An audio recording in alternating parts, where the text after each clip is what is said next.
At ngayon, sa ating ebanghelyo ngayon, napakaganda nitong balik-balikan. Sa pamamagitan ng Espiritu Santo, ako'y kanyang luluwalhatiin. Sa pamamagitan ng Espiritu Santo, luluwalhatiin si Kristo. Kung kaya sa pamamagitan sa atin, connected sa Holy Trinity, palagi nating luluwalhatiin ang Diyos. Hindi mo ba namamalayan? Baka ikaw na ang naluluwalhati. Hoy!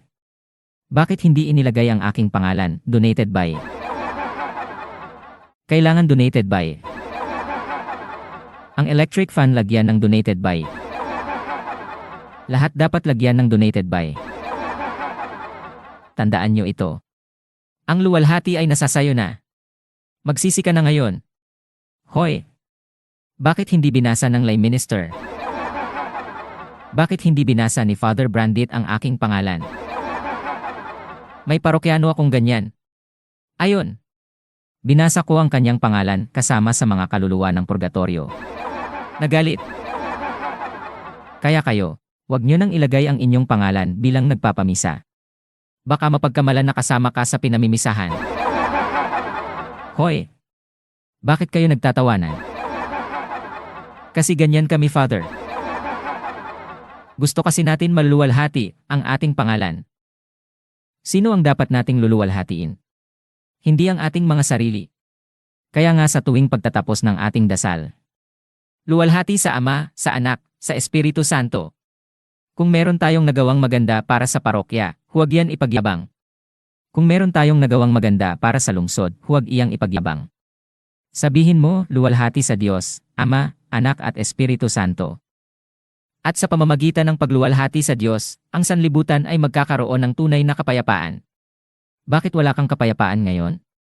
Ang luwalhati para sa akin. Ang luwalhati para sa akin. Walang sayo, akin, akin, akin. Ako ang dapat manalo. Ako dapat ang number 1. Ako dapat ang pinakamaganda ang boses. Ako ang pinakamagaling magplano. Ako.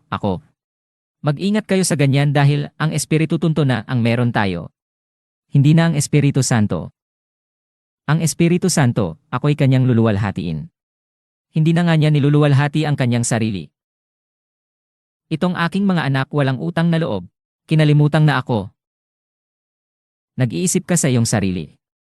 Sino ang dahilan sa ganyan? Ang Espiritu Tunto. Ang dapat sabihin mo, Lord, pagpalain mo palagi ang aking mga anak. Punuin mo sila sa mga pagpapala. At punuin mo sila sa kapayapaan ng kanilang isipan. Palagi mong iisipin ang kabutihan ng iba. Kung palagi mong iniisip ang iyong sarili, ano ang aking makukuha? Ano ang aking matatanggap? Espiritu Tunto yan. Bahala na kung wala akong matatanggap basta meron akong maibibigay. Yan ang bunga ng Espiritu Santo. Ang aking mga altar boy. Pinanood ko sila sa Life of the Saint. Si Joseph Cupertino. Alam nyo? Ang aking mga altar boy. Sabi nila, Father si Lawrence. Nagre-report sa akin ang aking mga altar boy na maliliit, mana sa kanilang pahri, maliit. Sabi nila, Father si Lawrence. Bakit? Yung pulubi binilhan niya ng tinapay, binilhan niya ng tubig, wala na siyang pera.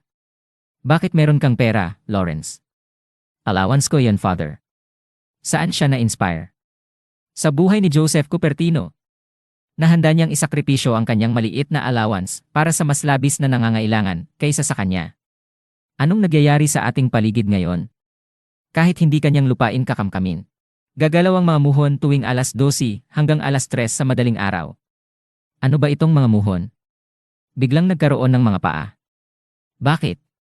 Napuno ka na ng Espiritu Tunto. Akin to, akin to, akin to. Para sa akin ito lahat. Tandaan nyo. Kapag palagi mong iniisip ang iyong sarili, naghahari na sa iyo ang Espiritu Tunto. Luwalhati sa akin, luwalhati sa akin, papuri para sa akin, akin to, akin to. Pero kung handa kang magbahagi sa iyong kapwa-tao, ang iyong kapayapaan makukumpleto. Amen. Ano? Handa na ba kayong magbahagi sa iba?